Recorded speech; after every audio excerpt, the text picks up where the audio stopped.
Operation blue star देश के साथ गद्दारी हुई, विदेशी ताकतों के कहने पर वो मैं रिकॉर्ड्स निकाल के प्रूव कर सकता हूँ।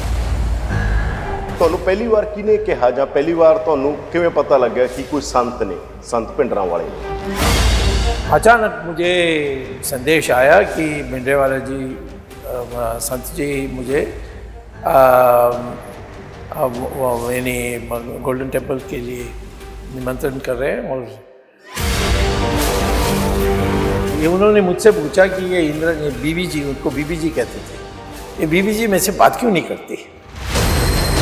तो मैंने कहा कि यहाँ पे ये पिस्तौल का ये रखा है, ये छुरी रखा है, ये डरती है, तीर था, हाँ, तो डरती है। मैंने उनसे पूछा सीधा, आप खालिस्तान चाहते हैं? अब इंदिरा गांधी घबरा गई मेरी आने जाने में। मैंने कहा, इंदिरा जी आप ये सिखों का इतिहास जानते होंगे, ये कभी भूलते नहीं हैं और गर्दन भी देने के लिए तैयार हैं जैसे गुरु तेग बहादुर ने किया, और आखिर तक लड़ सकते हैं जैसे गोविंद सिंह ने किया। आज हम हिंदू नहीं होते, ये सरदार नहीं खड़े होते। हम जब इमरजेंसी में लड़ रहे थे, हमारे सारे लोग तो घर में बैठ के कोई माफीनामा दे रहे, ये सिख रोज सत्याग्रह करते थे। तो उसने कहा मुझसे, तुम्हारी बात सही है, अब मेरे पीछे सरदार पड़े हुए हैं और वो छोड़ेंगे। अंग्रेजी में मुझे कहा कि वो आप गए थे वहाँ, भिंडरांवाले से मिले थे? इसे वो तो डेंजरस आदमी है। दिल्ली की सारी प्रेस का रोल बड़ा एक्टिव ऐसे ही था, मैंने एक भी नहीं देखा जिसने सच बात छापी। स्टेट आ जिहड़ी कहंदी है संत टेररिस्ट सीगा, तुहाडे लई संत कौन सी? बीजेपी के लीडर भी संत को टेररिस्ट कहते हैं, तो फिर आपके तो बिल्कुल कोई कहे तो मुझे बताओ, मैं इसका कॉन्ट्रडिक्शन प्रेस रिलीज दूंगा। संत तो मेरे दिमाग में है कि वो संत था, और जो सारी चीज़ें उनके बारे कही गई वो सब इन माय ओपिनियन झूठ था। संत भिंडरांवाले के साथ अन्याय हुआ और उसको दोबारा संत की जो पद है वो उसको प्राप्त करने के लिए मदद की। जो हथियार मिले ये ज़्यादातर इन्होंने ही रखा है, किन्होंने? इंदिरा गांधी का गवर्नमेंट, क्योंकि उनकी ना भाषा में ना जब प्रचार में मैंने ऐसा कुछ सुना। कांग्रेस ने करवाया, उस तो बाद वाजपेयी गवर्नमेंट भी आई, उस बाद मोदी गवर्नमेंट भी आई। बीजेपी फिर कितने घाट रही, जो चाहे जून 84 है चाहे नवंबर 84, आप सीआईए के लिए काम कर रहे थे, ये आपके ऊपर एलिगेशन है। इतनी ताकतवर लोगों से लड़ते हैं तो आपके पीछे भी कोई ताकत है। लोग कहते हैं सीआईए हो सकती है। क्यों? आप तो हिस्टोरियन हैं, आप तो हिस्ट्री को बहुत अच्छी तरह जानते हैं। हिस्ट्री पर कभी कोई मिट्टी डाल के आगे जा सकता है? आपने कहा संघ को भी नहीं पता कैसे आगे बढ़ेंगे, बड़ी बात कही यार। मैंने कहा किसको कांटेक्ट करें? मान लीजिए पीएम मोदी बैठे हैं या मोहन भागवत बैठे हैं, वो कह रहे हैं कि स्वामी जी आप बता दो सिखों के बारे में, हम वही कर दें, तो आप क्या कहोगे? संत को संत बनाना मुझे कोई प्रॉब्लम नहीं। और सोनिया तो केजीबी की एजेंट थी, वो तो मैंने बहुत खुलासा किया, किताबों में लिखा है। सिविल सोसाइटी आगे आती, गवर्नमेंट होती और सिखों के ऑर्गेनाइजेशन बात करती, यानी किसी क्लोजर पर जो मैं बात कही थी कि क्लोजर, किसी चीज़ों का क्लोजर कैसे होगा? ये मैं मानता हूँ। मैं कहता हूँ कि आज मेरी डीएनए टेस्ट कर लो, मेरा और आपका, और देखो कि कोई फर्क आता है। संत को संत दोबारा बनानी है, इन्हीं पहचान बनानी है। संत तो मेरे दिमाग में है कि वो संत था, और जो सारी चीज़ें उनके बारे कही गई वो सब इन माय ओपिनियन झूठ।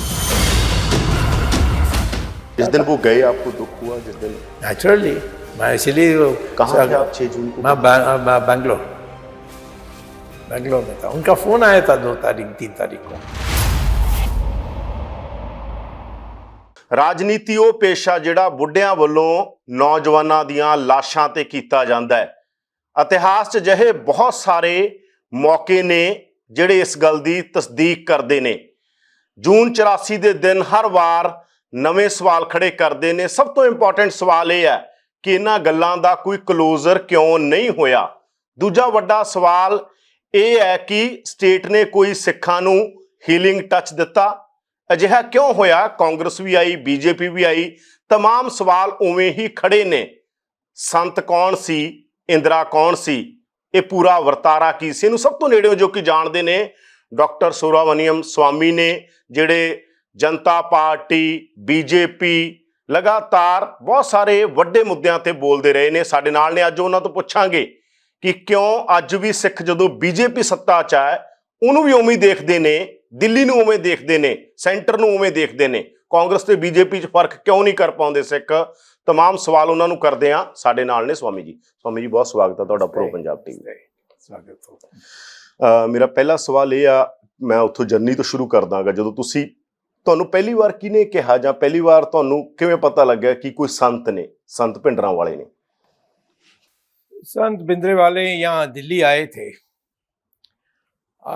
जब निरंकारी का जो मामला था और मोरारजी देसाई प्राइम मिनिस्टर थे। 82?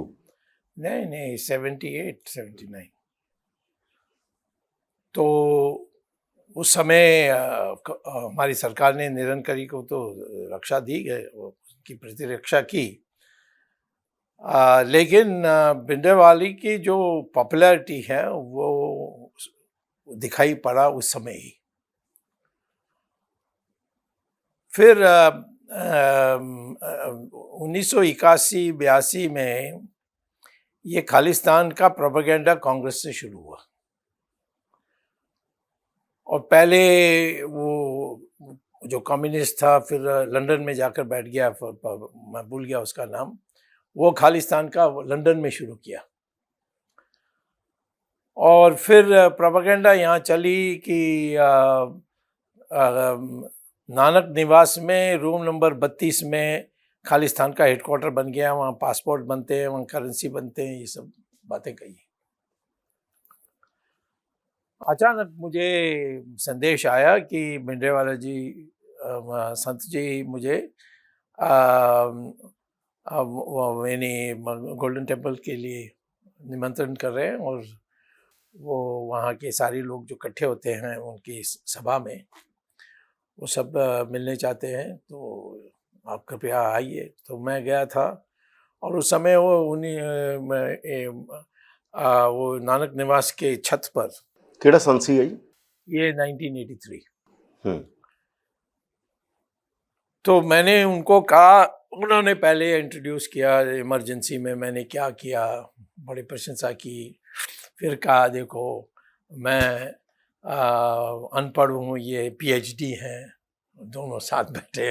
उन्होंने बड़ी हमारी एक दोस्ती की जो परिचय उन्होंने दी और उससे वहाँ शुरू हुई। तो मैंने कहा देखिए मैं दिल्ली वापस जाने के पहले ये रूम नंबर 32 जाना चाहता हूँ। किसी को नहीं पता था मैं इसके लिए आ रहा हूँ। क्यों रूम नंबर 32 क्यों जाना चाहते सी? क्योंकि कांग्रेस का प्रोपेगेंडा था पार्लियामेंट में ही कि रूम नंबर 32 में खालिस्तान का हेडक्वार्टर्स है और वहाँ पासपोर्ट्स बन रहे हैं, करेंसी बन रहे हैं। तो मैं फिर उन्होंने कहा कि ठीक है, किसी 2 लोगों को कहा कि ले जाऊँ। तो मैं गया और फिर दरवाज़ा खटखटाया, तो दरवाज़ा खुला तो एक छोटा सा बालक, एक पलंग था वहाँ और वो चाय बना रहा था। कह रहा था मेरे मामा आएंगे अभी, उसके लिए मैं चाय बना रहा हूँ। तो इतनी बड़ी झूठ कि रूम नंबर 32 में खालिस्तान का हेडक्वार्टर्स है, वहाँ प्रिंटिंग हो रही है। तो मैं वापस आया पार्लियामेंट में और कहाँ उस समय कोई सेठी होम मिनिस्टर था, मध्य प्रदेश के थे। मैंने उनको कहा कि इतना बड़ा झूठ आपने बोल दिया है। तो उन्होंने कहा कि नहीं आप आ रहे हैं, उनको पता लग गई तो इसीलिए उन्होंने सब खाली कर दिया। कोई प्रिंटिंग प्रेस, करेंसी का, पासपोर्ट का, ये इतना जल्दी खाली हो सकता है और वहाँ फिट भी हो सकता है, ये भी मुझे डाउट है। तो उस समय से फिर एक और बार संत जी ने मुझे बुलाया था और उनको निहंग का हत्या हुई थी फिरोजपुर में। तो उन्होंने कहा कि आप पर भी हम विश्वास करता हूँ, आप वहाँ जाकर देखकर मुझे रिपोर्ट दीजिए, तो बाकी किसी को मैं, अखबार वालों को तो मैं विश्वास नहीं कर सकता। तो मैं गया तो पता लगा कि निहंग जो ऊपर बस में बैठे थे, सीआरपी ने गंदूक लगा के नीचे उतारो कहा, वो भी अपना आत्मा स्वाभिमान में इन्हें एक उसको क्या कहते हैं, स्पीयर, अंग्रेजी में स्पीयर कहते हैं, ऐसा उठा के उस डर में उन्होंने गोली चला दी। बर्छा जड़ा 5 लोग मर गए। तो ये मैंने आकर उनको बताया, तो उन्होंने कहा कि आप क्या करेंगे? मैंने कहा पार्लियामेंट में जाकर इसको उठाऊंगा। कहा कि पार्लियामेंट से कुछ होगा? तो मैंने कहा मैं तो मेंबर ऑफ पार्लियामेंट हूँ, मैं तो पार्लियामेंट में जब तक हूँ पार्लियामेंट से ही करूँगा। फिर मैंने उनसे पूछा सीधा, आप खालिस्तान चाहते हैं? तो उन्होंने कहा नहीं, मैं कहाँ मांगा हूँ, मैंने कभी नहीं मांगा है। तो आपने तो कहा कि खालिस्तान के बारे आपकी बहुत चलती है इसे। हाँ, मुझे आकर लोग कहते हैं कि फलाना हिंदू मिनिस्टर ने कहा कि आप खालिस्तान चाहते हैं। तो कहते हैं वो खालिस्तान देने के लिए तैयार, तो मैं ना क्यों कहूँ? कभी मैंने मांगा है? ये दिखा दो मेरा स्टेटमेंट। और फिर उन्होंने सिख धर्म ये सब किया। फिर मैं उनकी दोबारा आया था मई में 1984, जस्ट 1 महीने के पहले ऑपरेशन ब्लू स्टार हुई। तब उनसे मैं अकाल तख्त में भी बैठा रहा, लोग आते थे, वो लोगों की समस्या को हल करता था। कोई दहेज का सवाल था, इस प्रकार से। तो मैंने कहा कि आपने कोई घड़ा रखा है जिसमें पर्चा? हाँ जी, ਕਿਹਾ ਜਾਂਦਾ ਸੀਗਾ ਕਿ ਜੇ ਜਿਨ੍ਹਾਂ ਦੇ ਕਤਲ ਹੋ ਰਹੇ ਨੇ ਘੜੇ 'ਚ ਪਰਚੀਆਂ ਪਾਈਆਂ ਜਾਂਦੀਆਂ ਨੇ, ਪਰਚੀ ਕੱਢ ਲੈਂਦੇ ਨੇ ਤੇ ਜਿਹਦੀ ਪਰਚੀ ਆ ਜਾਂਦੀ ਹੈ, ਜੇ ਸਵਾਮੀ ਜੀ ਦੀ ਪਰਚੀ ਆ ਗਈ ਤਾਂ ਸਵਾਮੀ ਜੀ ਦਾ ਕਤਲ, ਮੇਰੀ ਆ ਗਈ ਮੇਰਾ ਕਤਲ, ਇਸ ਤਰ੍ਹਾਂ ਦਾ ਪ੍ਰਚਾਰ ਕੀਤਾ ਗਿਆ। तो मैंने कहा कि वो घड़ा कहाँ है? मैंने कहा देख लो। मैं वहाँ 5 दिन था, रोज जाता था प्रवचन के टाइम में, जब वो लोगों को मिलते थे अकाल तख्त में। मैंने कुछ देखा नहीं। अब इंदिरा गांधी घबरा गई मेरी आने जाने में। मैंने एक दिन पूछा उनको कि उन्होंने मुझसे पूछा कि ये बीबी जी, उनको बीबी जी कहते थे, ये बीबी जी मेरे से बात क्यों नहीं करती? तो मैंने कहा कि यहाँ पे ये पिस्तौल का ये रखा है, ये छुरी रखा है, ये तीर था। हाँ, तो डरती है। ये क्या आप बोल रहे हो? पंजाबी में बोलते थे, मैं समझता था। क्या तुम बोल रहे हो? अभी यासिर अराफात आया, उसको गला लगाई इसने, उसके पिस्तौल पार्लियामेंट, हाँ, उसके पिस्तौल था वहाँ, पार्लियामेंट में भी लेके आया था। हाँ। तो वो ठीक है, मेरा ठीक नहीं है, ये तो धार्मिक है मेरा। मैंने उनकी जो प्रवचन सुनी उसमें वो ड्रग्स के विरुद्ध में बोले, वो महिलाओं का छेड़छाड़ के बारे में बोले, और इसका बिल्कुल विपरीत प्रोपेगेंडा, और कहा कि हथियार भरे पड़े हैं। मैंने तो मैं मई में लास्ट गया था, उसके बाद मैं जा नहीं सका। मैं मेरे पत्नी सारे मेरे माँ बाप को मिलने के लिए मैं बेंगलोर चले गया था। तो उस समय उनका फ़ोन आया था कि तुम आ जाओ, यहाँ ये सब हथियार ला रहे हैं। तो मैं ये कह सकता हूँ कि जो हथियार मिले, ये ज़्यादातर इन्होंने ही रखा है। किन्होंने रखा है? इंदिरा गांधी का गवर्नमेंट। ਜਿਹੜੇ ਕਹੇ ਜਾਂਦੇ ਟਰੱਕਾਂ ਦੇ ਟਰੱਕ ਅੰਦਰ ਜਾਂਦੇ ਆ ਉਹ हाँ हाँ हाँ, क्योंकि उनकी ना भाषा में ना जब प्रचार में मैंने ऐसा कुछ सुना नहीं। और मैं हिंदू बैठा था उनके साथ, उनके जो सारे वो अमरीक सिंह ऐसा कोई स्टूडेंट लीडर था, ये सब बातें ਭਾਈ ਅਮਰੀਕ ਸਿੰਘ ਸਿੱਖ ਸਟੂਡੈਂਟ ਫੈਡरेशन ਦੇ ਪ੍ਰਧਾਨ ਸੀ। हाँ। तो मुझे लगा कोई साजिश कहीं है, तो मैं जाकर दिल्ली वापस गया था उस मई के बाद। तो मैं जाकर मिला, मुझे ज्ञानी जेल सिंह ने बुलाया था, वो राष्ट्रपति थे उस समय। उन्होंने कहा आप मुझे फ़ोन किया और पंजाबी में कहा कि तुसी इत्थे आओ। आई कुड अंडरस्टैंड, वो भी जानते थे मैं पंजाबी समझता हूँ। तो मैं गया तो उन्होंने कहा कि इंदिरा गांधी को मिलिए। मैंने कहा आप राष्ट्रपति हैं, मैं इस विषय पर इंदिरा गांधी से क्यों मिलूं? नहीं, वो बहुत मानती है आपको। मैंने कहा उसने इमरजेंसी में बहुत सताया। उसने कहा तुमने भी सताया उसको। तो इसीलिए एक प्रेम बनती है जब दुश्मन भी बराबर शक्ति का है। तो मैंने वैसे राजीव गांधी मेरे मित्र बन गए थे, वो बगल में बैठते थे लोकसभा में, तो मैं उनको जानने लगा। तो मैं फिर उससे अपॉइंटमेंट ली, जाकर मिला। मैंने कहा इंदिरा जी, आप ये सिखों का इतिहास जानते होंगे, ये कभी भूलते नहीं है और गर्दन भी देने के लिए तैयार हैं, जैसे गुरु तेग बहादुर ने किया, और आखिर तक लड़ सकते हैं जैसे गुरु गोविंद सिंह ने किया। आज हम हिंदू नहीं होते, ये सरदार नहीं खड़े होते। तो इसको ख्याल रखना चाहिए। तो पहले उन्होंने कहा कि राजीव गांधी से बात करो। मैंने कहा राजीव गांधी क्या जानता है, आप प्रधानमंत्री हैं, मैं कैसे बता, मैं तो जानता हूँ, मैं बात कर सकता हूँ, बट कोई फायदा नहीं है, निर्णय तो आप करने वाले हैं।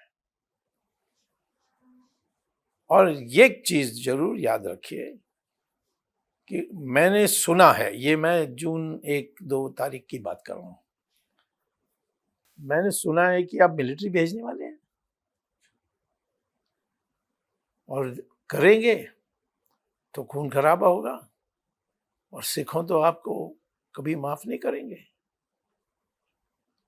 उनका इतिहास ये है। मैंने कहा अंडमान में देख लीजिए, सबसे ज्यादा फांसी तो सरदारों को दिया था। हम जब इमरजेंसी में लड़ रहे थे, हमारे सारे लोग तो घर में बैठ के कोई माफीनामा दे रहे, ये सिख रोज सत्याग्रह करते थे। जेल भर गया था तो जो मुख्यमंत्री था उसने उनको लॉरी में डालकर 200 किलोमीटर दूर जाकर छोड़ते आते थे, फिर वो वापस आते थे, फिर करते थे। ये कभी पीछे हटने वाले लोग नहीं हैं। मिलिट्री में 20% है, पॉपुलेशन 2% है। वो लोग उदासीन रखी। अचानक उस दिन एक डिप्लोमेट्स की एक पार्टी थी, यानी रिसेप्शन, किसी एम्बेसी में कोई सी गणराज्य दिवस ऐसा मना रहे थे। तो मैं गया था वहाँ, तो ये रशियन एम्बेसडर मिल गया मुझे। वही खुदा है कि मुझसे कहा तो उसने अंग्रेजी में मुझे कहा कि आप गए थे वहाँ, भिंडर वाले से मिले थे। मैंने हाँ। इसे वो तो डेंजरस आदमी है। मैंने कहा क्यों? इसे वो CIA ने उसको रखा है, उसको पैसा दिया है, उसको पंजाब अलग बनाने के लिए दिया है। तो मैंने कहा कि CIA कर रही है कि किस तरीके से वो जाकर वहाँ अकाल तख्त में जाकर बैठ के बात करते हैं क्या? तो उन्होंने ये कहा कि नहीं, वो उनके पास ट्रांसमीटर है, अकाल तख्त से किसी बिल्डिंग की छत पर कनेक्शन है, वहाँ से अमेरिका बात करती है। मैंने कहा मैं वहाँ गया हूँ, पूरा घुमा हूँ, मैंने कोई ऐसा मशीन नहीं देखा। नहीं।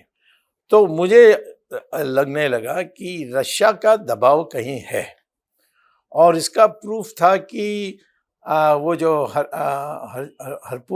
वो जो एमपी था सीपीएम का, हरकिशन सुरजीत। हरकिशन सुरजीत, वो मुझसे चिढ़ता था। मैं ऐसे क्यों चिढ़ता है भाई? पता लगा कि वो भी इस प्लानिंग में था। और बाद में कई सालों के बाद राजीव गांधी ने कहा कि मुझे कि ये कहता था कि सिखों का खालिस्तान इतना फैल रहा है कि वो सारी जगह में चुनाव में भी जीत जाएंगे और फिर अलग हो जाएगा। और रशिया का भाई यही रहे, वो तो चमचा था ना रशिया का। तो ये इस माहौल में मैंने इंदिरा गांधी को यही आखिर वक्त आज भी याद है, मैंने उसको कहा कि ये मत करो क्योंकि तुम्हारी किसी ने गलत इन्फॉर्मेशन दी है। मैं वहाँ गया और अच्छा एक चीज़ है, पत्रकारों को उन्होंने खूब लपेट लिया था। ये सारी आजकल प्रेस दा रोल सारी दा इन्हीं के RAW लोग भेजने वाले लोग थे। ये जो शेखर गुप्ता आजकल क्या कुछ प्रिंट विंट कुछ चला रहा है, उसने इंडियन एक्सप्रेस में बड़ी हेडलाइन लगा दी। मुझे आकर उसने कहा इंटरव्यू दो। मैंने कहा वो इंटरव्यू क्यों दूं? कहा आपने कोई हथियार देखा भिंडरावाला के अकाल तख्त में कमरे में? मैंने कहा मैं तो हथियार देखने के लिए गया नहीं, मैं तो बातचीत करने के लिए गया। तो ये मुझसे क्यों पूछते हो? यहाँ इतने IB, CB, CDI है। नेक्स्ट डे इंडियन एक्सप्रेस का हेडलाइन, स्वामी कहता कोई हथियार नहीं है, उसने कोई हथियार देखा नहीं। स्वामी सीज नो वेपन्स इन अकाल तख्त, इन गोल्डन टेम्पल। सारा हिंदुओं में ये फीलिंग आ गया कि स्वामी जाकर अंधा है क्या, हथियार तो होते ही हैं आपके, तलवार होते हैं आपके, ये छोटे मोटे हथियार तो होते रहते हैं। हाँ, तो मुझे सारा बदनाम कर दिया हिंदुओं में कि ये तो चमचा है, ये उससे पैसा खाया है, द यूजुअल स्टफ जो होते रहता है, अभी भी होता है। तो मैंने उस संदर्भ में मैंने इंदिरा गांधी को कहा कि तुम ये सारे जो पत्रकार ये सारे तो विषम पैदा कर रहे हैं, इतना पॉइजन पैदा। दिल्ली दी सारी प्रेस दा रोल बड़ा एक्टिव ऐसे ही था। मैंने एक भी नहीं देखा जिसने सच बात छापी, और सबको तो खिला रहे थे ये। तो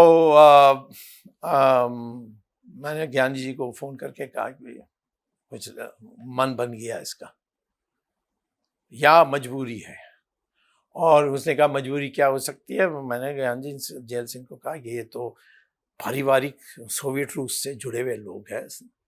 मैंने उनको ये नहीं कहा कि सोवियत रूस ने सुभाष चंद्र बोस को प्राप्त किया और उसकी हत्या की।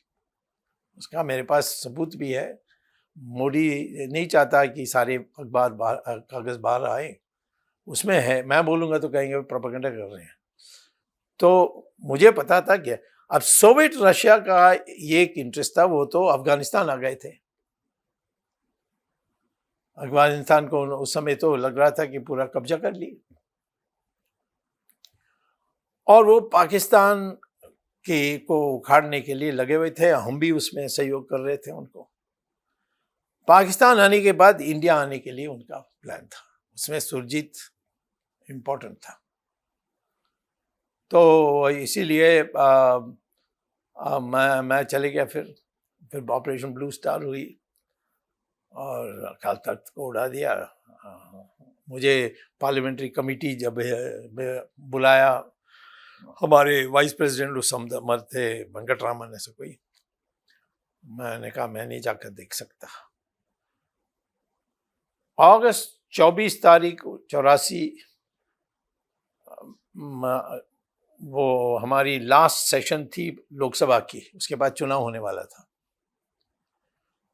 तो मैं लोकसभा में मेंबर था उस समय, तो मैं कॉरिडोर से जा रहा था तो इंदिरा गांधी और धवन ऑपोजिट डायरेक्शन से आए।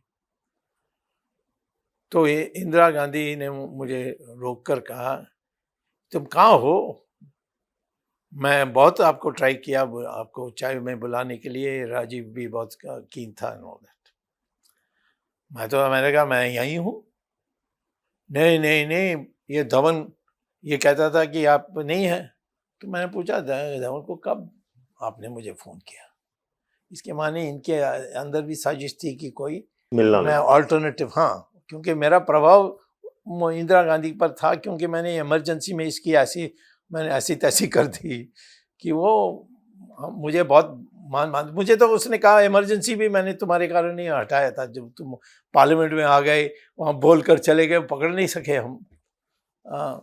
तो उस समय मैंने उसने झूठ बोल दिया।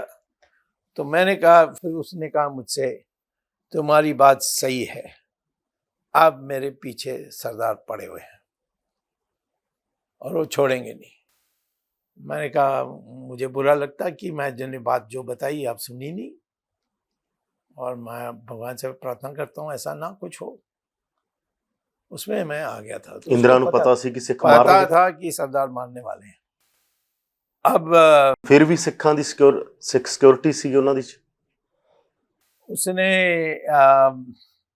हटाने के लिए प्रयास की, वो बहुत बड़ी बात है। मैं अभी थोड़ा कह देता हूँ, उस पर मैं आज भी रिसर्च चल रही है।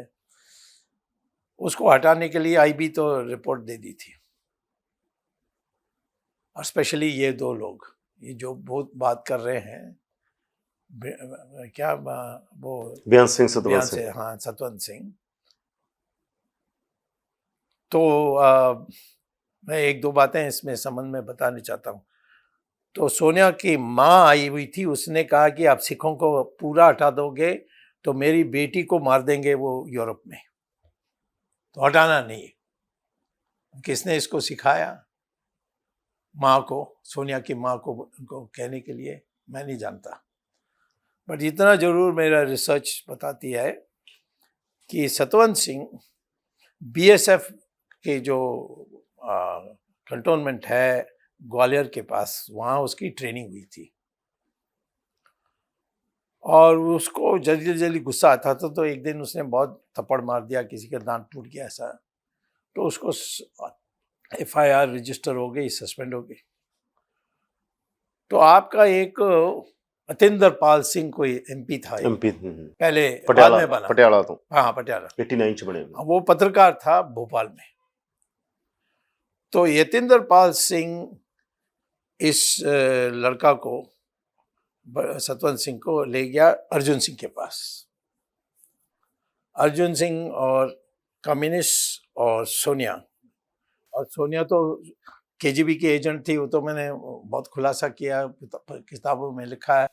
केजीबी के जो पहले थे, अब तो केजीबी नहीं है, अब क्योंकि रशिया सोवियत यूनियन टुकड़ा टुकड़ा हो गया है, उसमें अब रशिया ही है, उसमें केजीबी है ही नहीं। तो केजीबी की पर इंक्वायरी करने वाली जो महिला थी, वो हार्वर्ड यूनिवर्सिटी में पीएचडी करने के लिए आई बाद में, तो मुझसे मिल गई। तो उसकी किताब उसने मुझे दी, उसमें उन्होंने लिखा है कि सोनिया गांधी केजीबी एजेंट है, उसको पैसा मिलता था। ये सब किताब में लिखा है, state with in a state.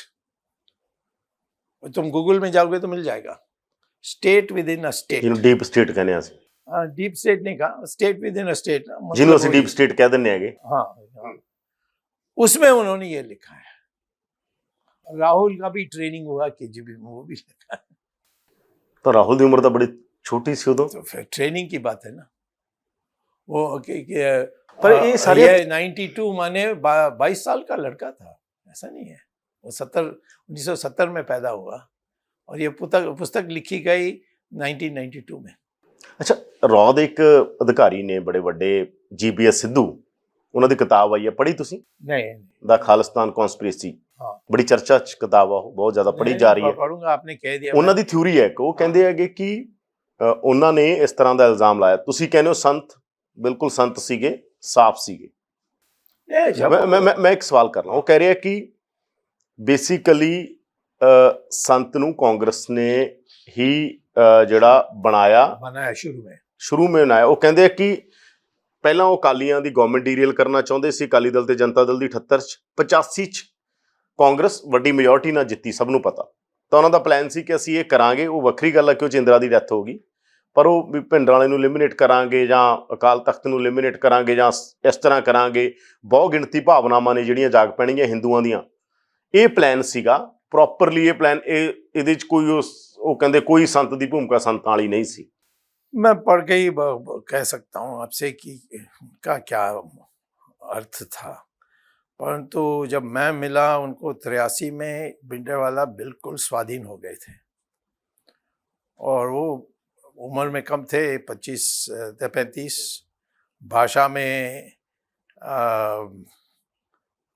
भाषा में वो थोड़ा उग्र होते थे, परंतु एक बार मेरे साथ जब मैं वो फिरोजपुर से आया था निहंग के सवाल पर, तो उन्होंने मुझे पूछा कि आप क्या करने वाले हो।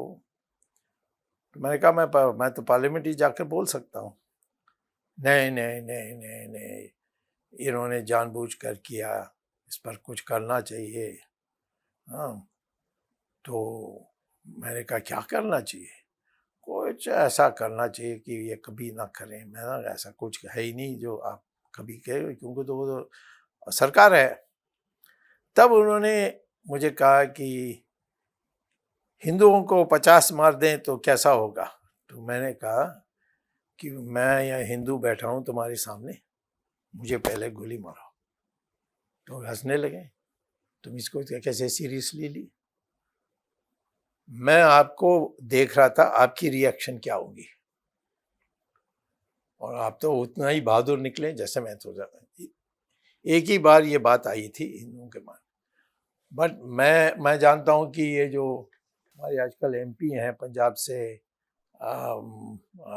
जिसका पिताजी की हत्या हुई थी, रवनीत बिट्टू। नहीं नहीं नहीं, वो बहुत सालों के पहले की बात कर रहा हूँ। वो पत्रकार थे, मैं चंडीगढ़ में थे। उसका अभी बेटा मिनिस्टर मनीष तिवारी। मनीष तिवारी, हाँ तिवारी, मनीष तिवारी, विश्वनाथ तिवारी उन्होंने पिता का नाम। हाँ। पंजाब यूनिवर्सिटी में प्रोफेसर थे, राज्यसभा। राइट। उसको पूछा जाना चाहिए, परंतु मैं बोलना चाहिए कि नहीं जानना, पर तो वो उन्होंने जरूर मुझसे कहा। मैं समझता हूँ इतिहास के लिए मुझे बताना पड़ेगा कि जब उनकी पिताजी की हत्या हुई, सारे भिंडरावाला ने मारा। उन्होंने कहा कि भिंडरावाला ने मेरी माँ को फोन करके कहा कि बड़ी खेद की बात है, अच्छे आदमी थे और हमारी अकाल तख्त से कोई इसमें इन्वॉल्व नहीं है। भिंडरावाले ने मनीष तिवारी के मदर को कॉल किया। हाँ। वो पीजीआई में डॉक्टर होते थे। हाँ। उनके मदर। अच्छा। तो ये मुझे कहा अब मुझसे उसको पब्लिक करना है नहीं करना है मुझे नहीं पता, परंतु मैं तो समझता हूँ इतिहास में ये इम्पोर्टेंट है, क्योंकि ये कहना कि वो सब हिंदू को देखते गोली मारने वाला था, ऐसा नहीं था। और उनके प्रवचन में भी उसने कभी हिंदुओं के खिलाफ बोला नहीं। मैं जब जहाँ था, मैंने 2 बार सुनी और उनको बताए बिना मैं आया। उन्होंने कहा कि मेरे प्रवचन में बैठ के देखो और बताओ। तो सो एनीवे मैं एक सवाल करदा कि ये नैरेटिव ने 3-4 तरह के नैरेटिव ने। फर्स्ट नैरेटिव संत सी। सैकेंड नैरेटिव संतां नूं सिखां ने 20वीं सदी का महान सिख का दर्जा दिता। अकाल तख्त ते सिख इकट्ठे होए, उन्होंने कहा 20वीं सदी का महान सिख संत है। तीसरा नैरेटिव स्टेट है जिहड़ी कहंदी है संत टेररिस्ट सीगा। तुहाडे लई संत कौन सीगे? तुहाडे लई संत की सीगे? स्टेट को तो मैं बिल्कुल नहीं मानता। वो जो कमांडर इन चीफ था उसने सुंदर जी, उस समय कमांडर इन चीफ था, मद्रासी, उसको जानता था मैं। उसने इंदिरा गांधी को कहा कि ये सब लड़के हैं, कुछ नहीं है, इसको तो मैं तो अकाल तख्त को गोल्डन टेम्पल को 2 घंटे में 2 घंटे में, और टैंक को लाना पड़े, टैंक चलाए, सब सराउंड करके ये सब करने के बाद उसको 4-5 दिन लगी। तो मैं ये कहता हूँ कि ਸੰਤ ਕੌਣ ਸੀ ਮੈਂ ਪੁੱਛ ਰਿਹਾ ਤੁਹਾਡੇ ਤੋਂ। हाँ ਇਹ ਕਹਿੰਦੇ ਟੈਰਰਿਸਟ ਸੀ ਸੰਤ, ਤੁਸੀਂ ਕੋਈ वो सेंट सी, कोई कहता शहीद देखो, अभी आम तौर पर सब अखबार से जाते हैं, अब तो सब भूलने चाहते हैं। मैं भी समझता हूं कि हिंदू और सिख अलग कैसे हो सकते हैं। नहीं, मैं नहीं वो पुरानी बात कहनी चाहता हूँ, नखून और ये मांस का रिश्ता है, ये सारी चीजें वो सब चोट तो है ही। वो पॉलिटिकल स्टेटमेंट है, वो तो बयानबाजी करते रहो। हाँ, वो कुछ किया नहीं उस समय जब करना था। हीलिंग टच ਜਿਹੜਾ ਇੱਕ ਦੇਣਾ ਸੀਗਾ कि हाँ, नहीं, मैं कहता हूँ कि जब ये हो रहा था तब विरोध करना था।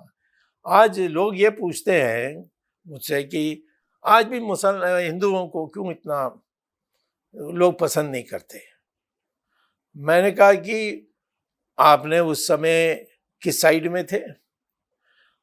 आरएसएस में जब इनके पहले जो सरसंघ चालक थे सुदर्शन जी, उन्होंने मुझसे भी कहा था कि तुम्हारी वहाँ सिख मानते हैं, तुम्हारी बात सुनेंगे, तो ये हिंदू और सिख को दोबारा एक कर दो। अब प्रॉब्लम था कि आरएसएस तो कोई फतवा नहीं दी या कोई आदेश नहीं दी कि तुम भिंडरावाला का विरोध करो। और अब मैं समझता हूँ कि हिंदुस्तान का भविष्य के लिए हिंदू सिख को यूनिटी कैसा करना, मैं तो ये नहीं कभी मान सकता हूँ कि सारे हिंदू ऐसे थे। हिंदू भी गुमराह हुए थे, और जिन हिंदुओं ने कितने यहाँ 3000 सिखों को दिल्ली में अन्य जगहों में मारा, इसका आज तक फैसला नहीं हुआ कोर्ट में। अब आपके वकील क्या कर रहे हैं ये भी नहीं जानता। मैं इसमें पढ़ने चाहता था, मैं वकालत करने चाहता था इस पर आपके लोग जो हैं यानी सिखों लेंगे के जो वकील हैं वो चाहते थे कि मैं ना हूँ, क्योंकि उनके लिए एक मोनोपोली बन गई। तो मैं समझता हूँ कि मैं तो बार बार कह रहा हूँ संघ को कि किसी तरीके से ये जो लोग थे, और ये भी क्या जेनोसाइड डिक्लेयर होना चाहिए। जेनोसाइड, हाँ, मैंने कहा इसको जेनोसाइड में करोगे तो फिर दिन प्रतिदिन की सुनवाई में खत्म हो जाएगी। ये तो मैं कह रहा हूँ कि 15 दिन में फैसला हो जाएगी। पर क्यों मैं ਜਿਹੜਾ ਸਵਾਲ ਤੁਹਾਨੂੰ ਕਰਨਾ ਚਾਹੁੰਦਾ, ਚਲੋ ਕਾਂਗਰਸ ਨਾਲ ਤਾਂ ਕਾਂਗਰਸ ਨੇ ਤਾਂ ਕੀਤਾ ਹੈ, ਹਾਂ ਕਾਂਗਰਸ ਤਾਂ ਕਿਉਂ ਕਰੂਗੀ, ਹਾਂ ਕਾਂਗਰਸ ਨੇ ਕਰਵਾਇਆ। ਉਸ ਤੋਂ ਬਾਅਦ ਵਾਜਪਾਈ ਗਵਰਨਮੈਂਟ ਵੀ ਆਈ, ਉਸ ਤੋਂ ਬਾਅਦ ਮੋਦੀ ਗਵਰਨਮੈਂਟ ਵੀ ਆਈ। ਬੀਜੇਪੀ ਚ ਫਿਰ ਕਿੱਥੇ ਘਾਟ ਰਹੀ, ਜਿਹੜਾ ਚਾਹੇ जून 84 है चाहे नवंबर 84। जब वाजपेयी प्राइम मिनिस्टर थे मैं बीजेपी में नहीं था, मैं बीजेपी में तो 2013 में आया। पर ਤੁਹਾਡੇ आरएसएस ਨਾਲ ਤਾਂ ਵਧੀਆ ਰਿਸ਼ਤੇ ਰਹੇ ਨੇ शुरू। हाँ, आरएसएस के साथ हमारी संबंध रही, और उन्हीं की सिद्धांत मैंने जाकर चाइना से कैलाश मानसरोवर खुलवा दिया, जो कोई बीजेपी वाला कर नहीं सका या प्रयास भी नहीं किया। आज नरेंद्र मोदी को तो करना ही चाहिए।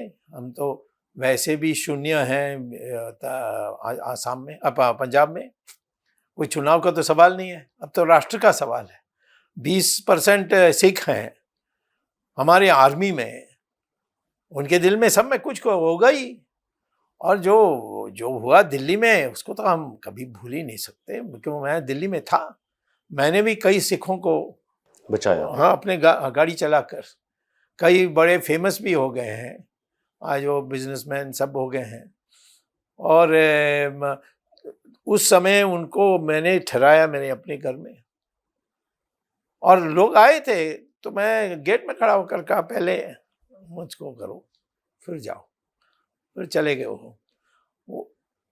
ये इसमें कांग्रेस की नेतृत्व थी। भिंडरावाला का हम नहीं कह सकते कि बादल की नेतृत्व थी या लोंगेवाल की थी। ये सब साधु लोग थे। आई मीन बादल को मैं कम चाहता था, बट लोंगेवाल को मैं बहुत अच्छी तरह जानता था। वो तो संत थे, आई मीन बड़े साधु टाइप आदमी थे, बड़े नम्र सोहन। तो मैं ये कहता हूँ कि हमको आज इसको एक प्रायोरिटी देनी चाहिए। मैंने चिट्ठियाँ लिखी, कई लोगों को मैंने छुड़वाया भी। जब भिंडरावाले के लोग आए थे कि 7 साल जेल में रह चुके हैं, हमारे पासपोर्ट नहीं देते हैं, सब मैंने चुपचाप किया, क्योंकि अभी भी विदेशों में पागल लोग हैं जो कहते हैं कि खालिस्तान बने। खालिस्तान तो हम कभी मान नहीं सकते। सिखों के बिना हम कैसे रह सकते हैं? यानी 20% आर्मी है, वही हम यानी मतलब की बात करेंगे तो हम कहेंगे 20% आर्मी के लोग हैं कि उनको अलग देश देंगे? क्या बात कर रहे हो?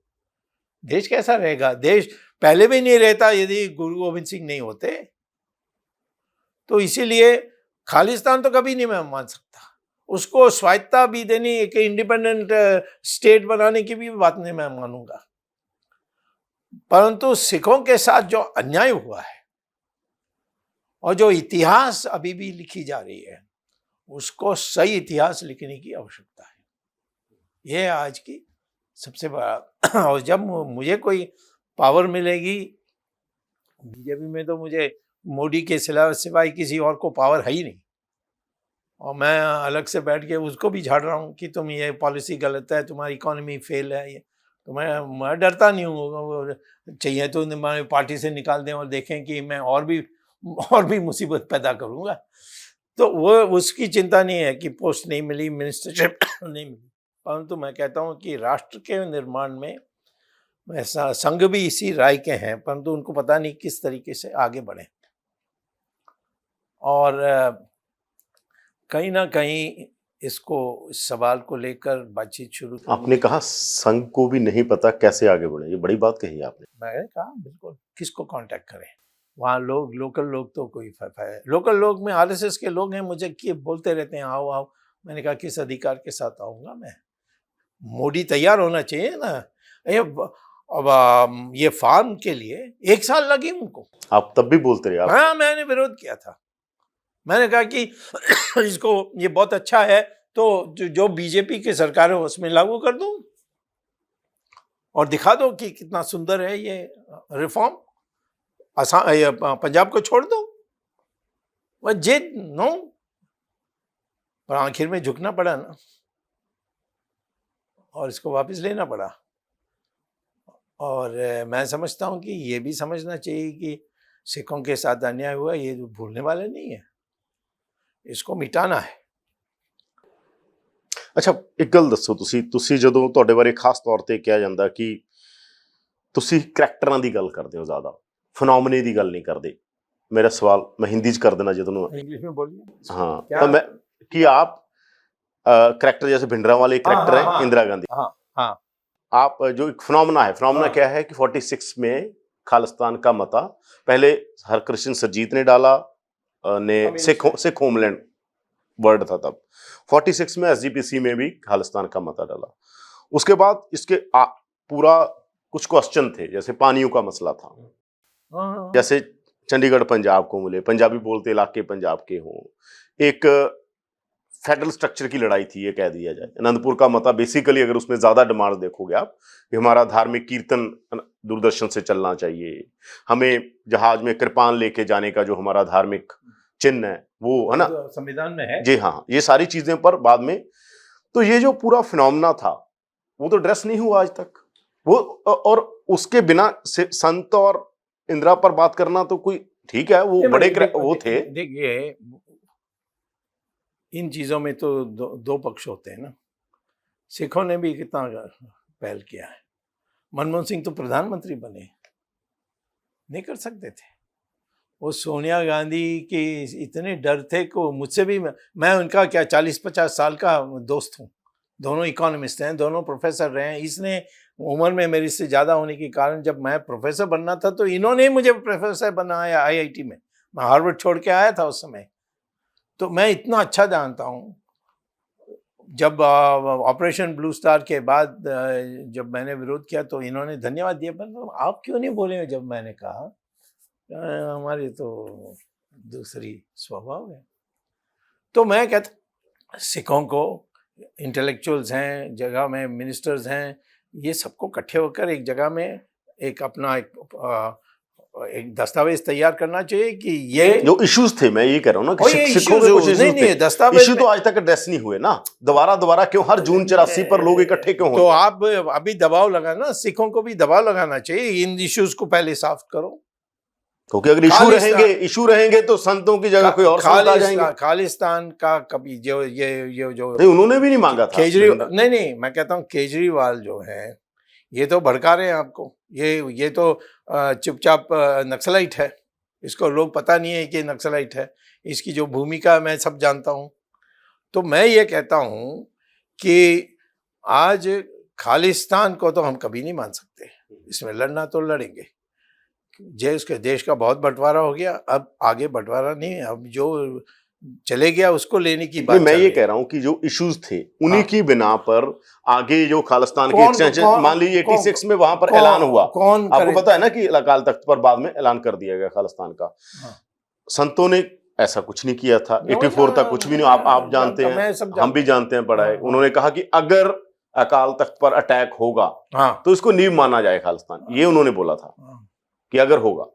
वो हुआ तो इशू तो वैसे ही खड़े हैं ना। मैं ये कह रहा हूं कि बीजेपी भी रही, वो तो सारे ये इशू ड्रेस करने में आपने भी कभी वो तो आप यथास्थिति को बता रहे हैं। इसको अगर इशू ड्रेस नहीं होंगे तो फिर नहीं, आपके दिमाग में बात ये है कि हिंदुओं को करना चाहिए। नहीं मैं कह रहा हूं सरकार को करना चाहिए। मैं कह रहा हूं कि ओवरऑल सिविल सोसाइटी आगे आती, गवर्नमेंट होती और सिखों के ऑर्गेनाइजेशन बात करती, यानी किसी क्लोजर पर जो मैं बात कही थी कि क्लोजर, किसी चीजों का क्लोजर कैसे होगा, तभी क्लोजर होगा ना। रिकंसिलिएशन कैसे, जैसे अफ्रीका में ट्रुथ कमीशन बने, तभी होगा ना। जब आप बात करोगे भाई ये गलत हुआ, ये ठीक हुआ, ये हम ठीक, ये मैं मानता हूँ ट्रुथ कमीशन होना चाहिए। क्योंकि कागजों में जो बातें मैंने देखी है, मिनिस्टर होते 91 में 1991 में जब मैं चंद्रशेखर के मिनिस्ट्री में था, तब से मैं कह सकता हूँ कि वो बाहर निकलेगा तो सच आ जाएगा। क्योंकि इंटेलिजेंस लोग भी गुप्त में काम करते हैं, तो वो कोई सरकार को जो डॉक्यूमेंट्स बनाते हैं उसको क्लासिफाई करते हैं। वो तो पता है कि इंदिरा गांधी भी नहीं देखेगी उसको, तो उसमें सब है। तो ट्रूथ कमीशन में आना चाहिए और फिर उसमें सिख क्या चाहते हैं और हिंदू क्या करेंगे, इस सब की समझौता होनी चाहिए। ये आपको ये नहीं लगता कि जो इशू, जैसे जो पंजाब के इश्यूज थे, जैसे वाटर का इशू है, वो तो हिंदुओं का भी है, वो तो सब प्रांतों में है। चंडीगढ़ पंजाब को मिले, ये हिंदुओं का भी है। मैं ये कह रहा हूँ कि ये हिंदू सिख वाला भी जो खड़ा किया, नहीं ये जो हिंदू सिख वाला खड़ा किया गया, ये पूरा प्लान्ड था कि आप इस लड़ाई को, जो पानी इश्यूज पर लड़ाई है, पानी इश्यूज वाली लड़ाई पर एक हिंदू सिख लड़ाई बना दो उसको। नहीं, वो तो दुनिया चाहती है। कनाडा में बैठ के क्या हो रही है, कौन कर रहा है, वो उसके पीछे क्या है, मैं सब जानता हूँ। मैं कहता हूँ कि मैं सिखों की चोट की बात नहीं कर रहा हूँ, और उसको दूर करनी है। सिखों को भी लगना चाहिए। माफी मांगनी है तो माफी भी सार्वजनिक माफी तो टेक्निकल माफी मनमोहन सिंह ने मांग ली। नहीं, वो माफी नहीं है, माफी दिखना चाहिए। उससे ये सब दूर की बात है। मैं ये कहता हूँ कि हमारी तरफ से एक ही बात है, हम खालिस्तान नहीं मानेंगे कुछ भी हो। क्योंकि इतने साल लड़कर आपकी मदद से भी, यानी सिखों की मदद से भी हमने, और रंजीत सिंह ने क्या नहीं किया। रंजीत सिंह ने तो कमाल कर दिया। उसने तो सोमनाथ का दरवाजा भी उठा के लाए थे देने के लिए। तो मैं ये कहता हूँ कि इतिहास, जो सही इतिहास है उसके अनुसार हम दोनों अलग नहीं हो सकते। अलग होंगे तो हमारा ही, हिंदुओं का ही नुकसान होगा। सिखों का क्या भला होगा मैं नहीं कह सकता, क्योंकि आसपास में सारे लोग तुम्हारे पीछे पड़े हुए हैं। पाकिस्तान कोई तुम्हारा दोस्त नहीं है, वो सिखों का ज्यादा दुश्मनी है दिल में, मैं बता रहा हूँ। मैं छोटा सा एक और इसमें सप्लीमेंट्री कर रहा हूँ कि मान लीजिए चुनाव हो गया, 97 में चुनाव हो गया पंजाब में, उसके बाद 2002 में कैप्टन की सरकार, फिर बादल सरकार, फिर अभी कैप्टन 10 साल बादल रहे, 10 साल हो रहे। उन सालों में तो पीस था, पंजाब में पीस है, सारे लोग इकट्ठे रह रहे हैं, कोई इशू नहीं है खालिस्तान का। फिर भी वो इशू क्यों एड्रेस नहीं हुए, मैं ये पूछना चाहता हूं कि ये क्या एजेंडा है। ये सरदारों से पूछो ना। नहीं, वो तो स्टेट गवर्नमेंट क्या कर देगी, करना तो सेंटर। स्टेट गवर्नमेंट कुछ भी नहीं करे, बन तो लिखे चिट्ठी, एक भी चिट्ठी नहीं लिखा। तो क्या इसमें आपके देखते हैं कि ये किसी की पॉलिटिक्स है, उनकी भी पॉलिटिक्स है। सब भूलने चाहते हैं कहते भूल जाओ, हो गया, वर्ल्ड वॉर 2 में भी ये हुआ, उसमें भी ये हुआ, ये तो पर आपको चलता लगता है है। ऐसे जर्मनी में यहूदियों के साथ हुआ, अब यहूदी वहां रहने लग गए हैं और उनकी आपको सरकार लगता है ऐसे साइकी से चीजें, आप तो हिस्टोरियन हैं, आप तो हिस्ट्री को बहुत अच्छी तरह जानते हैं, हिस्ट्री पर कभी कोई मिट्टी डाल के आगे जा सकता है? वो तो देखो, जहां तक सरदार है मिट्टी डाल के कोई भी नहीं जा सकता, क्योंकि उसकी स्मरण शक्ति इतनी लंबा है। वो जो गया था उधम सिंह, जो लंदन गया, उसने जाके ये कोई साधारण बात है? तो आप लोगों ने सरदारों ने जो अंडमान में दिखाई बहादुरी, सुभाष चंद्र बोस के तो अधिकांश सोल्जर्स तो सरदार थे। तो मैं तो जानता हूँ कि सरदारों को ये सामना नहीं करोगे, ये सलूशन नहीं निकालोगे तो वो भूलने वाले नहीं है। ओके, तो हमारी भलाई के लिए करना है। अब मैं पोजीशन में नहीं हूं करने के लिए कि ना मैं सिख का प्रतिनिधि हूं ना इनकी प्रतिनिधि। नहीं, आप बोल्ड माने जाते हैं, आप अरे बातें कहते हैं, मैं तो सब जगह आप जो बोलता हूं। बातें कहेंगे उसका असर तो होगा। मैं भिंडरावाला कर नहीं सकते, आप कह सकते हैं। मैं भिंडरावाला को टेररिस्ट नहीं मानता हूं। इसमें कितने मेरे ऊपर लोग टूट पड़े, बट तो फिर भी मैं कहते रहा हूं, क्योंकि मैं वहां था। वो संत थे, वो टेररिस्ट नहीं थे। वो संत थे, टेररिस्ट नहीं। संत थे 100%। और जो भाषण देते थे वो सिखों की अच्छा के लिए करते थे, अफीम के खिलाफ बोलते थे, शराब के खिलाफ बोलते थे, महिलाओं की छेड़छाड़ के बारे में बोलते थे। और मेरे सामने उन्होंने कितने महिलाओं को मदद की, ये भी मैंने देखा, अकाल तख्त में बैठ के, उसके बगल में बैठ के। तो इसीलिए संत को संत बनाना मुझे कोई प्रॉब्लम नहीं। ऑपरेशन ब्लू स्टार देश के साथ गद्दारी हुई, वो भी कहने के लिए मैं विदेशी ताकतों के कहने पर वो मैं रिकॉर्ड्स निकाल के प्रूव कर सकता हूं। किसने बैन सिंह और सतवंत सिंह को इंदिरा गांधी को मारने के लिए साजिश की, वो भी बाकी है। मैंने बता दिया। काओ एक रिपोर्ट देके गए थे, शायद वो कहते हैं 2025 में शायद जनतक होगी। हाँ, काओ की एक रिपोर्ट है। हाँ, काओ के वो मैं जानता हूँ। रॉ के जो, हाँ, रॉ के मैं उसको जानता था। मैं ये कहता हूँ कि बहुत चीजें निकलनी है, वो तो अलग बात है, परंतु ये इतना ही सिद्ध करेगा कि सिखों के साथ अन्याय हुआ, परंतु उससे आपको वो तो पहले एस्टेब्लिश हो ही चुका है। हो ही चुका है। आपको क्या चाहिए? हिंदुस्तान की संविधान के अंदर, और हम तो आपको हिंदू मानते हैं, आप मुझे सरदार मान लीजिए। इस पर मैंने आना था।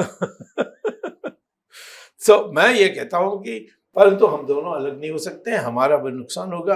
अब एक जो आप बात कह रहे हो, ये पिछले समय में क्या हुआ, जब से मोदी गवर्नमेंट आई है, अलग अलग जगह आपकी सरकारें बनी हैं, तो जो खालिस्तान का तब एक कॉइन होगी टर्म, उसमें एक हिस्सा है जो लगातार इस पर बात करता है।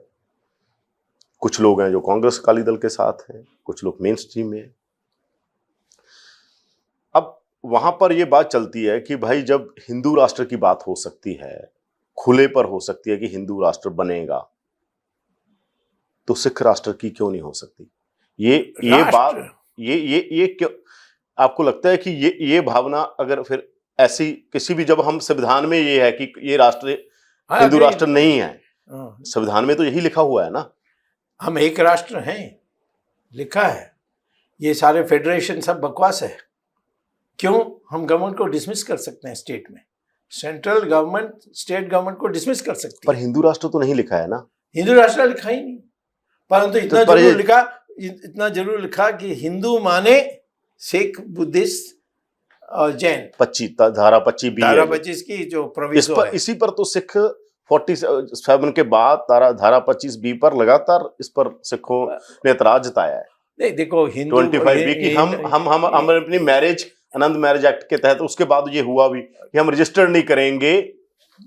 ठीक है, मैं कहता हूँ अम्बेडकर से भी नाराजगी रही। पहले हिंदू नाम जो है, ये हमारे जो पुराण है जो इतिहास लिखती है, उसमें है कि हिमालय के ही और हिंदू सागर के इंदु, ये जोड़कर हिंदू बनती है।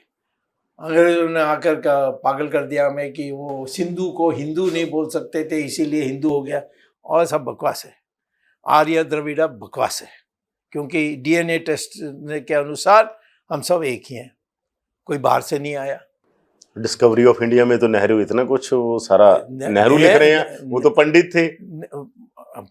ऐसे पंडित भी होते हैं जिनको हम भ्रष्ट कहते हैं। हम जेटली के खिलाफ मैं लड़ा था, वो भी पंडित ही था।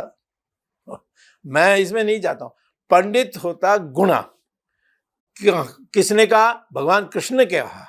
भगवान कृष्ण ने कहा है 3 जगह में गीता में कि कोई पैदा होता नहीं है ब्राह्मण, कोई पैदा नहीं होता है क्षत्रिय, एटसेट्रा एटसेट्रा। उसकी जो गुण है उसके अनुसार गया तो वो होता है ब्राह्मण। जैसे ब्राह्मण होता है जो ज्ञानी है, त्यागी है, माने कुछ अपने के लिए कुछ गरीब जैसा रहता है, भिक्षा लेकर रहता है, और साहसी है, वो डरता नहीं है किसी से। पर ये जो बाहरी हमलावर लोग आते थे, हाँ, अब कोई नहीं आया। नहीं, वो तो हिस्ट्री है सर की। अरे कौन सी हिस्ट्री बात कर रहे हो? यहाँ आक्रमण करके हाँ। अरे उनका क्या परसेंटेज है? आर्यन कोई नहीं आया, सब बकवास है। ये अंग्रेजों का जानबूझकर द्राविड़ शब्द आदि शंकरा ने पहली बार बनाई। त्रविद माने जहां 3 तट जुड़ते हैं। और उनको पूछा गया, जब वो पैदल गए कश्मीर तक, रास्ते में बिहार में मंदना मिश्रा जो बुद्धिस्ट स्कॉलर थे, उनसे मिलकर वो शास्त्रार्थ करते थे कि मैं डिबेट में जीतूंगा तो तुम हिंदू बनोगे, और मैं हारूंगा तो तुम्हारी बुद्धिस्ट रिलीजन मैं अपना लूंगा। तो उस पर उन्होंने सारा बुद्ध भारत को हिंदू भारत बनाया। हिंदू माने सनातन धर्म, हिंदू। अब पर दलितों के सारे स्कॉलर हैं जो सब मुझसे डिबेट करा रही है, उनको बुलाकर। मैं ये तो कहा जाता है ना कि हिस्ट्री है, जो मैं कहता हूँ कोई हिस्ट्री नहीं है, सब झूठ है। सर मेरा क्वेश्चन तो सुन लीजिए। ये कहा जाता है कि हिस्ट्री की तो इंटरप्रिटेशन होती है ना, व्याख्या है किसी भी चीज की व्याख्या। मैं स्वामी की व्याख्या कर रहा हूँ, स्वामी मेरी व्याख्या कर रहे हैं, कहते हैं कि या तो आप किसी की व्याख्या कर दो, नहीं कोई आपकी कर देगा, वहीं रोक दो। तो ये ऐसा है कि हिस्ट्री की पहले जो व्याख्या हुई, अब आपकी एक व्याख्या है। नहीं, मेरी तो मैं तो उसीलिए मैं नहीं, फैक्ट नहीं है, मैं उसीलिए कह रहा हूँ। आप खुद को डिबेट करो मुझसे।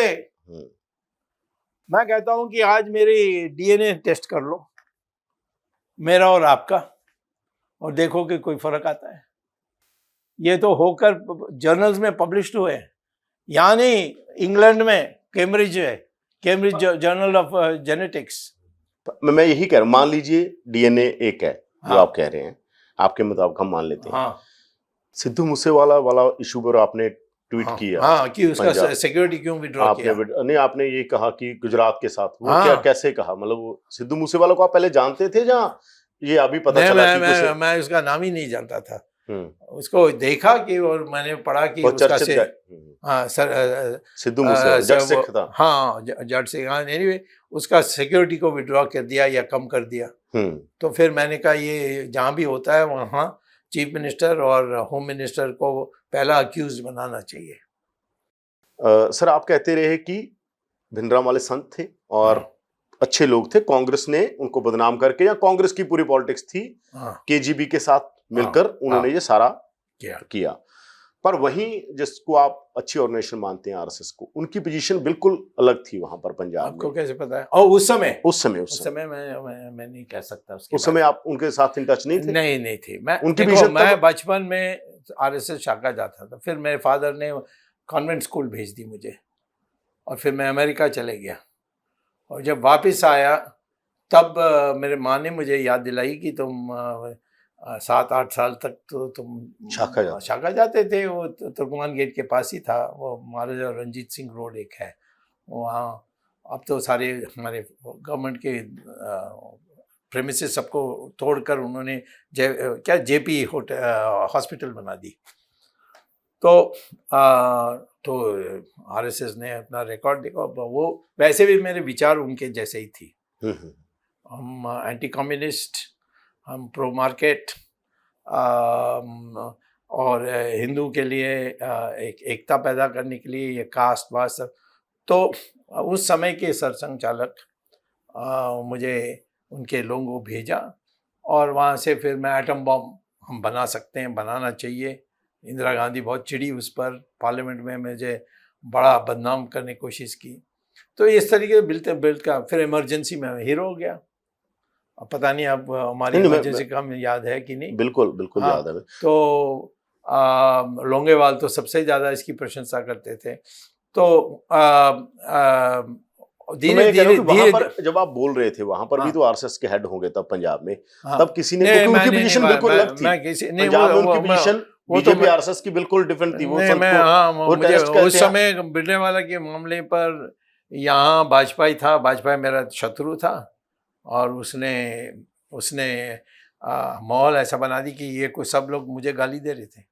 पर आज भी देखिए संतों के नाम पर किसी ने टी शर्ट डाली है, हाँ जम्मू कश्मीर में पर्चा हो गया, हाँ कई और जगह जहां पर संत को कोई सेलिब्रेट कर रहा है उस पर पर्चा हो जाता है। बीजेपी के लीडर भी संत को टेररिस्ट कहते हैं, तो फिर आपके तो बिल्कुल कोई कहे तो मुझे बताओ, मैं इसका कॉन्ट्रडिक्शन प्रेस रिलीज दूंगा कि कहना गलत है। कि संत की जो टी शर्ट डालता है उस पर कोई पर्चा कोई नथिंग रॉन्ग, एब्सोल्युटली गलत गलत कुछ नहीं है। संत को संत दोबारा बनानी है, इन्हीं पहचान बनानी है। संत तो मेरे दिमाग में है कि वो संत था और जो सारी चीज़ें उनके बारे कही गई वो सब इन माय ओपिनियन झूठ था। और वो जो प्रचार प्रवचन करते थे उसकी टेप रिकॉर्डिंग है तो उसको सुन लो। उन्होंने सिर्फ ड्रग्स के बारे बात की, जो भी 3 प्रचार में गया, पहले में ड्रग्स की बात की, अफीम को सरदार नहीं हो सकता, वो अफीम लेगा तो अमृत शिकाया जा सिखों हाँ को अमृत शिकाते थे। हाँ कोई मुझे जो गात्रा पहनते हैं सिख, अमृत शिकाया। फिर उन्होंने कहा शराब का विरोध और तीसरा महिला को छेड़छाड़। तो इसको संत नहीं कहोगे तो क्या कहोगे?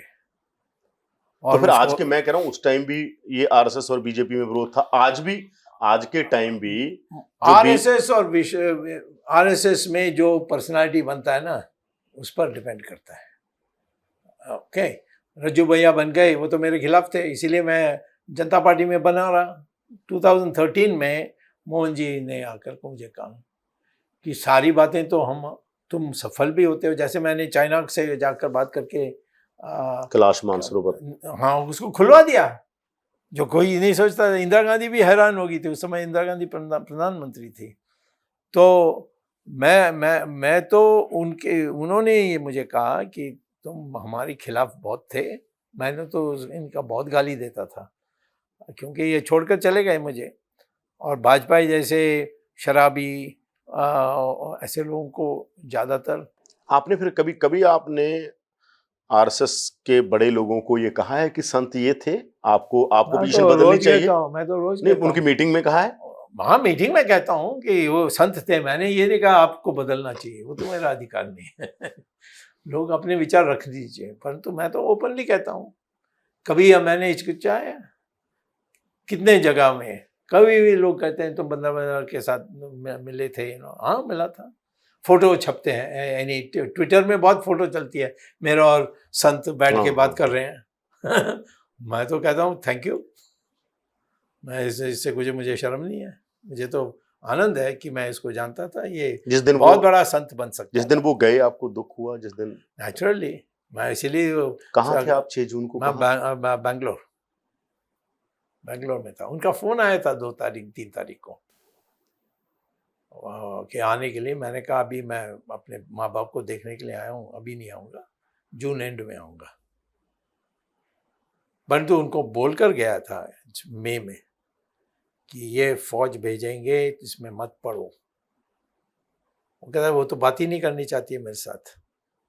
नहीं, मैं फिर भी आप पब्लिकली बोलिए कि मैं बात करनी चाहता हूँ।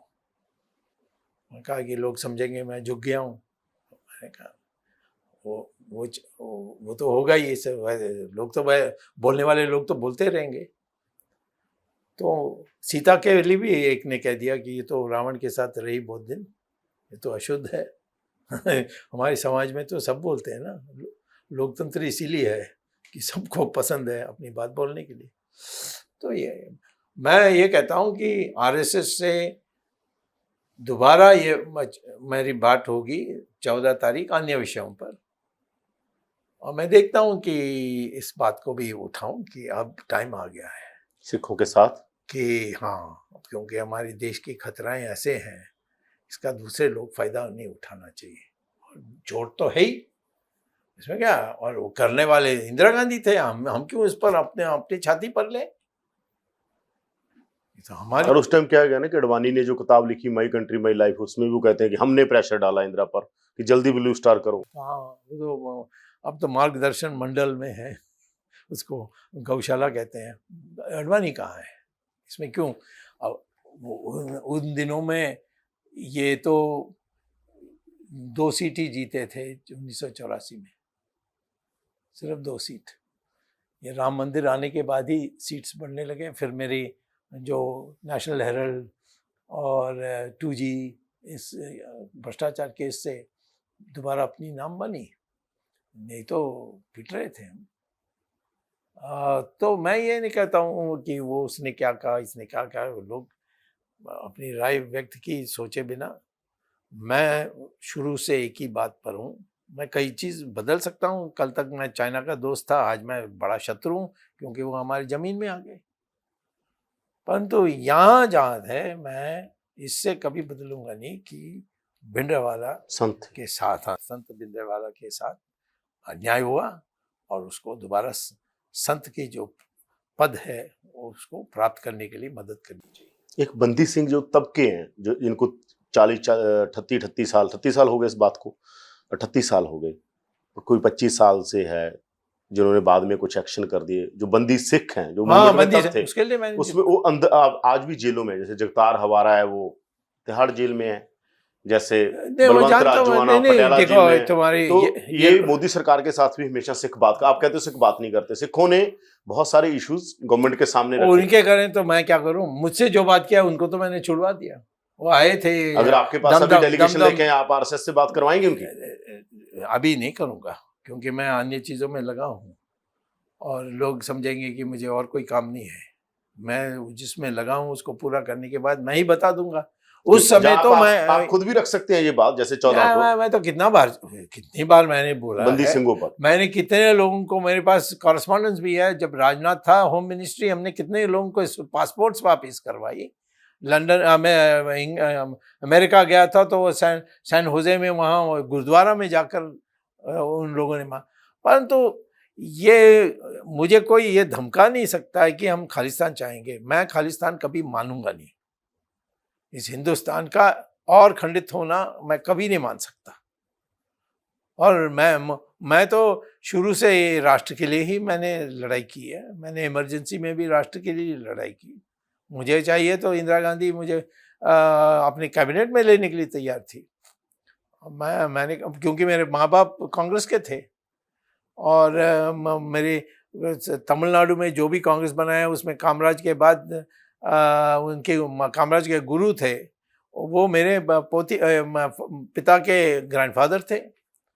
तो ये इस बैकग्राउंड में मैंने किया। मैं तो किसी को, ये सब मेरी दिमाग में आई है, मैं कर रहा हूँ जो मैं सच समझता हूँ। और इसलिए भिंडरावाला के जहाँ तक है, उसके संत भिंडरावाला जैसे आदरणीय कहना चाहिए, उनके लिए मैं कहता हूँ कि इतिहास में दोबारा वो जगह देनी चाहिए जो उसने जो बातें कही है, और उसके साथ जो ठप्पा लगाने की कोशिश की गलत तरीके से, उसको हटाकर उसकी मान्यता देनी चाहिए।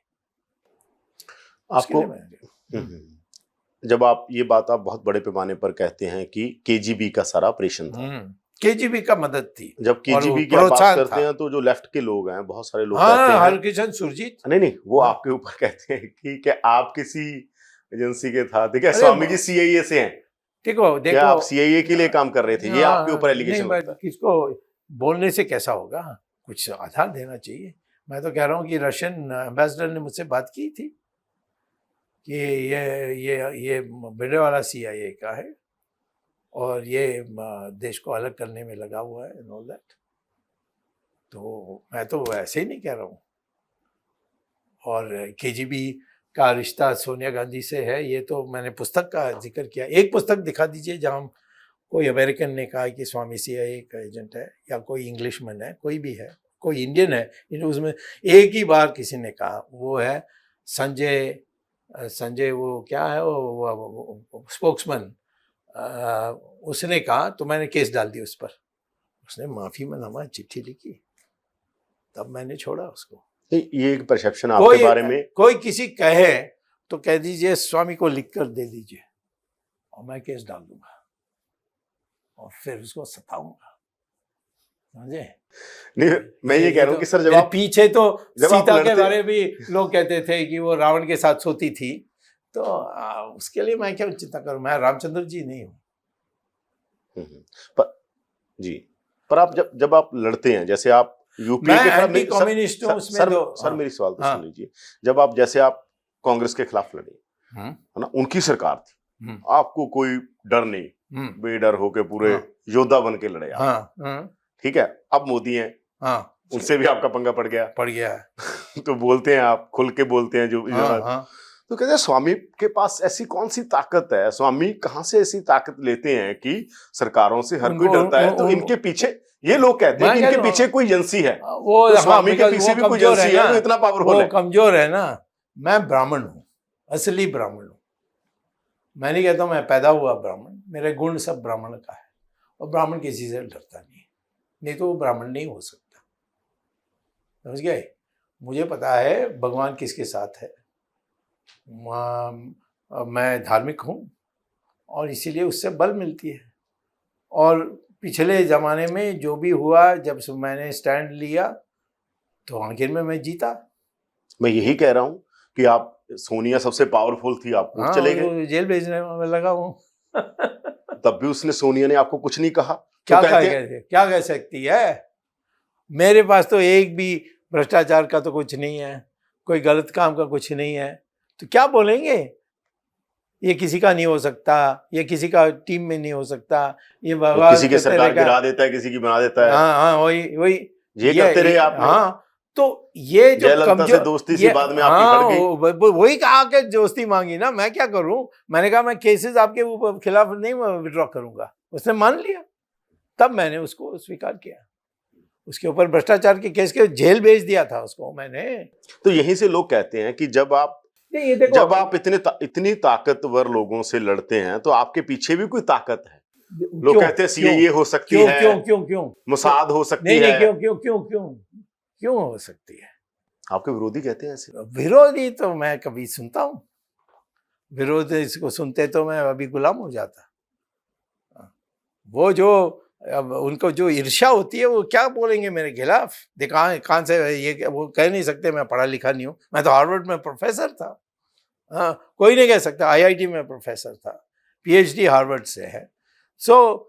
मैं ये कहता हूँ कि ये नहीं कह सकते, कहने भ्रष्ट नहीं कह सकते, लड़की के साथ तो इसकी रिश्ते बहुत हैं, वो भी नहीं कह सकते, तो क्या कह सकते हैं? CIA है, मुसाद। हाँ, अमेरिकन को बोलो कि स्वामी CIA एजेंट है, तो देखो क्या करेंगे, हंसेंगे। तो इनके डर में मैं एंटी CIA नहीं हो सकता, मैं तो इनको जानता ही नहीं हूँ CIA को। मैं तो कहता हूँ कि जो मैं कह रहा हूँ उसी को करता हूँ, और जो मैंने कहा वही होते गया। जब मैं इंदिरा गांधी की पॉलिसी सोशलिज्म का विरोध कर रहा था, यही कहते थे CIA का है। अच्छा, आपको और कुछ मज़ेदार बात चाहिए तो विकीलीक्स है ना, विकीलीक्स, उसमें एक अमेरिकन एम्बेसडर था 1976 में, उसने एक केबल भेजी है, उसको पढ़ लो। उसमें उसने लिखा है कि यहाँ ये स्टेट डिपार्टमेंट को ये याद रखना है कि स्वामी किसी का नहीं हो सकता, ये जितना रशिया के, सोवियत यूनियन के खिलाफ है उतना अमेरिका के खिलाफ है। उसने उदाहरण दिया कि पार्लियामेंट में एक चिड़ियों का जो रिसर्च चल रही थी, उसमें CIA का पैसा था, तो मैंने पार्लियामेंट में उठा दिया। कोई CIA का उठाएगा?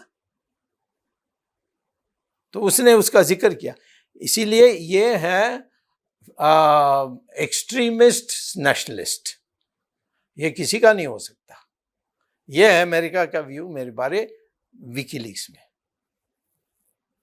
तो ये जब ये जो स्पोक्समैन था कांग्रेस का, उसने कहा, तो मैंने उसके ऊपर केस डाल दी 5 करोड़ का, और इसने माफीनामा लिख दी लिखित में।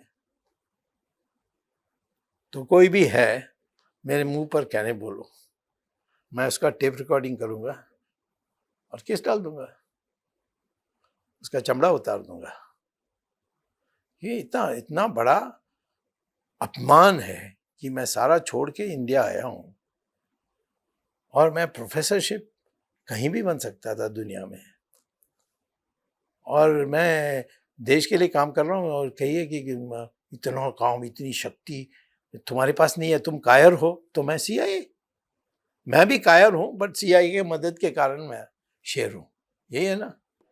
अरे 82 साल के होगा, 82 साल के हो मेरे अब 82 कंप्लीट हो जाएगा अरे 82 साल में इतने एक्टिव रहते हो आप। मैं तो पूरा जन्म से मैं एक्टिव हूँ। मैं तो ऐसा कोई पीरियड नहीं जानता हूँ जहाँ कंट्रोवर्सी में नहीं हूँ। ओके।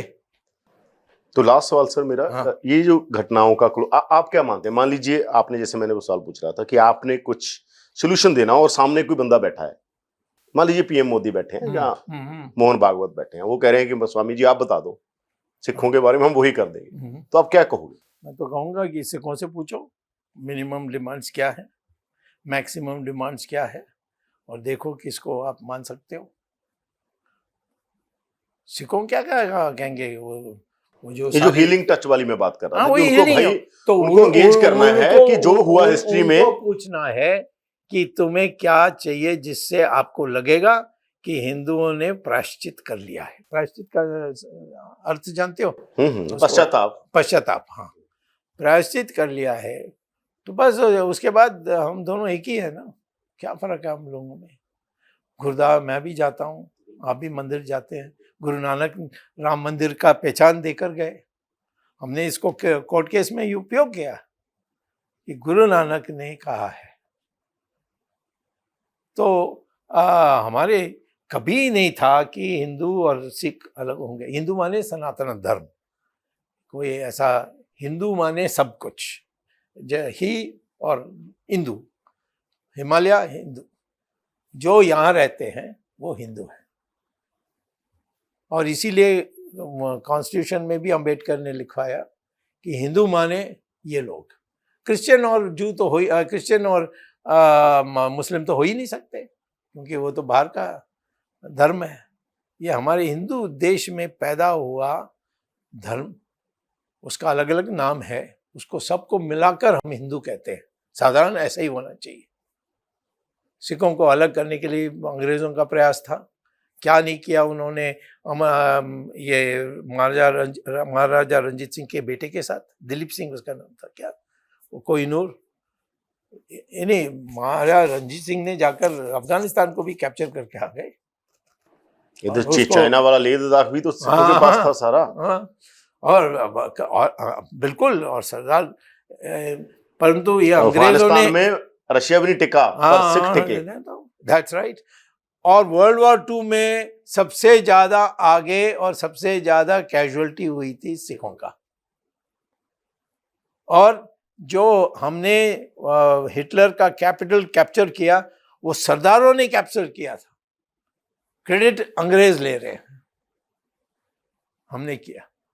वो कहते हैं नहीं नहीं, वो तो ब्रिटिश इंडियन आर्मी थी। पर सरदार की हिम्मत हुई कि समुंदर पार करके वहाँ तट पर जब उतरे तो वहाँ से गए और जर्मनी का कैपिटल जाकर म्यूनिख को कैप्चर किया। तो है इस इतिहास, सरदारों का इतिहास, इससे गर्व करना चाहिए। ये हमारी हिस्ट्री की पुस्तकों में आना चाहिए। गुरु गोविंद, गुरु तेग बहादुर का क्या है, या अभूतपूर्व ये है, अभूतपूर्व यानी एक चीज है कि दूसरे धर्म के लिए उन्होंने अपनी जान दे दी। तो इसीलिए मैं कहता हूं कि हम औरंगजेब को कैसे भूल सकते हैं। तो तो इसीलिए मैं ये कहता हूँ कि सरदारों को ये पहले मानकर चलना चाहिए कि हम हिंदू और हम जिसको हिंदू कहते हैं और हम एक हैं, लेकिन हिंदुओं ने ये सब अत्याचार हमारे साथ किए है। पर सरदार ਜਿਹੜੀ ਇਹ ਕਹਿੰਦੇ ਨੇ ਅਸੀਂ ਇੱਕ ਵੱਖਰੀ ਕੌਮ ਆ, ਸਿੱਖ ਇੱਕ ਵੱਖਰੀ ਕੌਮ ਹੈ, ਇਹਦਾ ਫਿਰ ਕੀ मतलब बकरी माने अलग, हम एक अलग आइडेंटिटी है, हमारी एक अलग पहचान है, हम एक अलग कौम है, सिख कौम। मद्रासी का भी अलग पहचान है, मैं मद्रासी तमिल बोलता हूँ, मेरे जो संस्कार हैं वो उत्तर भारत से अलग है।